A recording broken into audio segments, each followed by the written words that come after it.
When Cyberpunk 2077 was announced in 2012 and they played that trailer, I was already hooked. To me, CD Projekt was a small studio who just hit it out of the park with The Witcher 1 and 2. That was one of the coolest trailers I had ever seen, and I was already in love with that aesthetic and had been waiting for a Cyberpunk game to scratch that itch. The trailer didn't really give away that much information, but it looked damn cool. Pair that with the prospects of the looming PS4 and Xbox Ones on the horizon, I was all aboard the hype train. Things like Neuromancer, Akira, Ghost in the Shell, Armitage, The Matrix, and Deus Ex all offered a little more of that thing that I wanted. That pseudo-future, late capitalist dystopia that was so well presented in Blade Runner.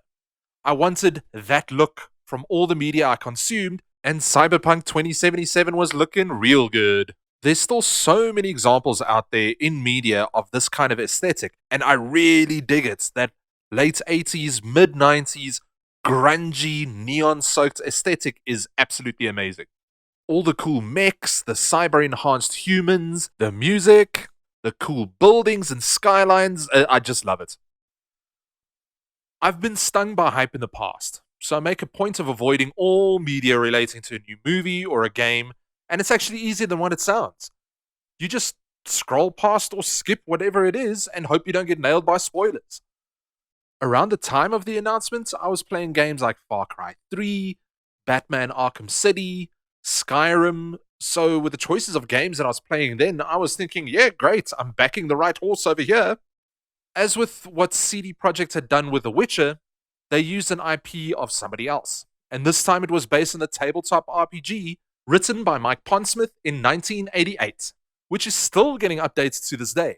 Look, I'm not even going to pretend I knew who Mike Pondsmith was until CD Projekt had released that Vertical Slice demo in 2018. That demo blew me away, and I was like, ooh, GTA in the future, until I remembered my no hype rule and closed the video.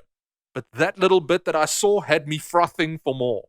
Then, a year later, the Crown Tech Noir Prince himself announced his involvement in the game, and I was like, yes, give it to me now. The story of Cyberpunk 2077 takes place in an alternate history, and that branched off in 1990 in the tabletop, and has made its way into the future of the game that is now named 2077. The events in the tabletop up until the end of Cyberpunk Red serves as the history and the backbone of the 2077 story. The world is fleshed out, and the characters that live within all belong to their own factions with their own alliances and reasons behind their actions. Pondsmith said that he was hugely influenced by Blade Runner and Hardwired, written by Walter John Williams. Although he said those stories were pretty depressing because one of the elements of it was that the people involved are not the heroes. I quote, "Cyberpunks don't save the world, they save themselves. If saving the world comes out of that, then that's great." The strengths of the tabletop was its ability to tell multiple stories, and that lends itself well to the idea of a video game because that puts the player in charge of carving their own story. I'm busy with my second playthrough now, and I can confirm that my experience is a lot different than the first time. You have 3 parts to choose from: Street Rat, Nomad, and Corpo. I've done 2 Corpo runs, one only up to about 18 hours, but my other run was a complete run of around 64 hours. Needless to say, there is still a lot more to experience and see in the game. So it's really easy to do 100+ hour playthroughs. During the 2 Corpo runs, a lot was different. Some gigs and story branches that I had in the one were non-existent in the other. My new playthrough is Nomad, and so far, I can't tell any huge differences in it in terms of different content, missions, or storylines. The only differences that I do see is how each story begins, and I'm assuming that it does change in the late game a little as well, but from what I've heard, I'm not going to hold my breath. There are many out there who say the differences between the 3 parts are not noticeable other than the few opening hours of the game and some things in the later game. The gunplay is fun and shooting feels solid. You're also able to use blunt weapons like bats and hammers and also swords and your bare fists. Later on, you're able to install mantis blades in your arms, and that is one of the coolest things ever. Being able to dismember tombs with your blades is damn fun. A really fun and interesting part of the battles is the ability to be able to quick hack. By doing that, you would infect your enemies with viruses, You could blind them, or even short circuit their implants. As with all RPGs, you have a wide variety of skills and attributes to upgrade. Your skills cover body, reflexes, technical ability, intelligence, and cool. All of these are pretty self explanatory except cool, which really just focuses on stealth and sneaking. The more you use your skills, the more upgrade points are added to the attributes and your overall level as well. You earn perk points that you can spend in skill trees on all sorts of cool skills within your attribute menus. I reached a point where I thought my character was pretty OP, leaping onto buildings and platforms and dispatching my prey with one swipe from my mantis blades or a well-placed headshot. But there were plenty of encounters which were quick to flatline me, so the challenge was not completely lost once you hit a certain level threshold. Items like clothes and shoes provide the necessary armor needed and make you look like a complete badass. But you also look like a damn clown with some of the outfit choices too. When it comes to your weaponry, you're also able to upgrade and craft new items. The crafting mechanic is pretty clunky, particularly when you dismantle your clothes or weapons. If you have a lot of items and things to dismantle, you have to do everything one by one. I just wish there was an easier way, like selecting everything and then saying dismantle, and then you get all the necessary items. Dismantling clothes and weapons give you the necessary equipment to craft newer and better guns. The main impetus of the game is taking gigs, which are very easy to come by as all the fixers in Night City are eager to work with you.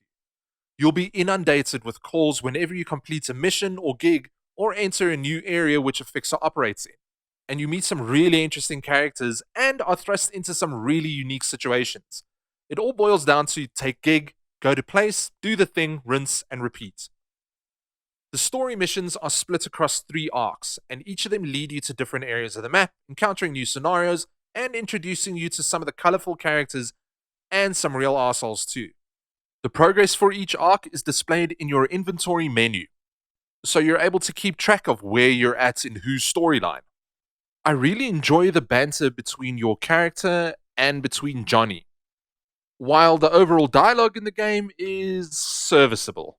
And it was also interesting, most of the characters seemed shady. Like even Jackie, who's your best friend, I didn't trust him at all. I was always waiting for that moment where he was going to stab us in the back and then the game would start. And you also need to put up with a lot of crap from Johnny, and I can honestly say that I wasn't necessarily sympathetic to his cause. He was a bit of a douche. One of the things that I did like about Johnny just appearing out of nowhere was that sometimes as soon as he's there, he would disappear just as quick. It's almost as if you can feel that you're going crazy. You start questioning, did I really see that? A lot of the choices that you make don't necessarily carry a lot of consequence with it. There is some dialogue that will affect the late game, but you will see that coming, I think. But the dialogue on its own is really just there to keep you moving and go on to the next piece of dialogue in the game. There are also some choices that come up and are specific to your life path, and also some choices that involve a certain attribute. Dialogue in blue is mostly just fluff, but you can get some good information that will help you with some upcoming tasks. Also, without giving away any spoilers, my ending was absolutely bonkers. And even though it was a bad ending, it was really satisfying, and I'm happy with the conclusion that my choices led to. There's also a ton of reading to do in this game, and it comes in the form of shards that you pick up just about anywhere if you're really looking. This really opens up the world and makes it feel grounded. You really get a feeling that this world is lived in, even though a lot of this doesn't necessarily show up in the world around you. Like, all these major events happen off screen, and it doesn't even change the behavior of the NPCs much, which is really disappointing. And speaking of disappointing, I need to cover some of the major issues that I've had with this game in terms of bugs and everything else that's plagued it since day one. I'm going to preface this by saying I really enjoyed this game. I'll probably finish this Nomad playthrough and then do a Street Rats or another Corpo run. I had a great time playing this game despite the crashes and the bugs. There's a really good game under all the noise, but it's definitely not Game of the Year contender in my opinion. So, okay, here goes. Fuck this game. I went against my no hype rule and pre-ordered it. I was so pumped that I could download the game the day before and then play it the morning of launch. It ran as smoothly as a PowerPoint, and it crashed almost every 2 hours of gameplay. You could actually see the game fuck out more than usual, and your butt would clench in anticipation for the inevitable crash. I'd pre-ordered this game on the good faith that CDPR had generated over the years, and I fell for it like a teenager being harpooned with a powerful neurotoxin that inhibits all rational thinking. They played us, and I felt played. They said all the right things. Free DLC, no microtransactions, no spreadsheets of pre-order tiers that show you what your bonuses are depending on which version of the game you buy. It was just the game, filled with everything that was supposed to be there at no extra charge. And I freaking loved that. Except it wasn't. When the game works, it breaks in such a way that even when you're driving into a new area and you stop, all the assets slowly load from the memory and then pop into the scene.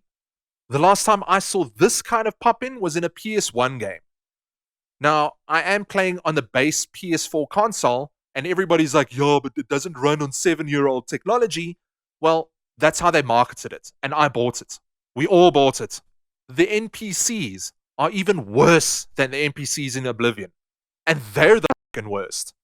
They all said the same 3 or 4 lines and behaved like complete idiots. Quests wouldn't even progress because freaking Jackie was blocking the way, or that the quest marker is lost in limbo somewhere on your hard drive. I'm not going to cover all the bugs because there are videos out there that really go into a lot of good detail about this. I was pissed. I requested a refund as soon as I offered it, but I never got it. What I did get, though, was an apology by Marcin Iwiński, who looks like what you get when you order David Guetta from Wish, just to tell us how sorry he is. Who, by the way, got a lacquer fat bonus of $6.8 million after releasing this abomination. So, bonuses for the broader team, like the devs and the artists and the musos, range between $5,000 to $9,000, with senior personnel getting anything from $15,000 to $20,000. An estimated $29.8 million has been set aside for bonuses for nearly 870 employees. That means that each employee could get $34,000, but no, they don't. They get death threats by the gamers instead. When the CEO was asked whether top-level bonuses were appropriate, he said, more net profits means more bonuses. No. Fuck you, bro. I don't give a shit about your apology. You made your money, and that apology came off insincere, almost as if everybody in the office were drawing straws and you got the short one. Now, let's just be clear. I do not blame anyone who worked in this game. The devs, artists, musicians, everyone who worked their asses off on this game deserve a huge amount of credit. It's not their fault that the execs made them push out this turd. Also, fuck the gamers who were sending death threats to the devs because the game was delayed. As hyped as I was for the game, when they delayed it, of course I was disappointed, but I thought, cool, polish that turd until it fucking shines. With each delay, I thought, whatever, get that working properly, so take your time. But no, pressure from the gamers and shareholders left us with what we have today. One of the worst software and new IP launches in history, and a delisted new release on the PlayStation Store. Also, stop pre-ordering games. They create this fake FOMO so that you'll part with your precious money before the game is even finished. And I fell hard for it.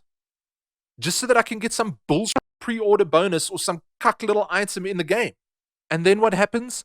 The game is broke as fuck. And you need to download an 80 gig patch or whatever on day one because they have this whole release now, fix later attitude. And they laugh at us. These corporations don't give a damn about you.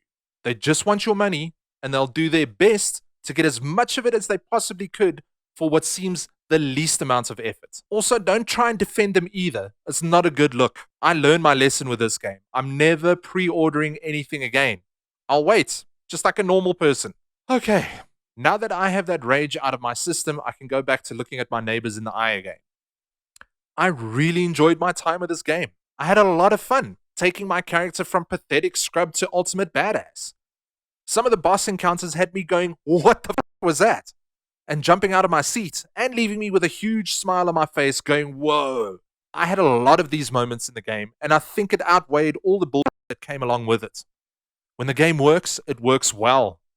When everything comes together, it's really impressive.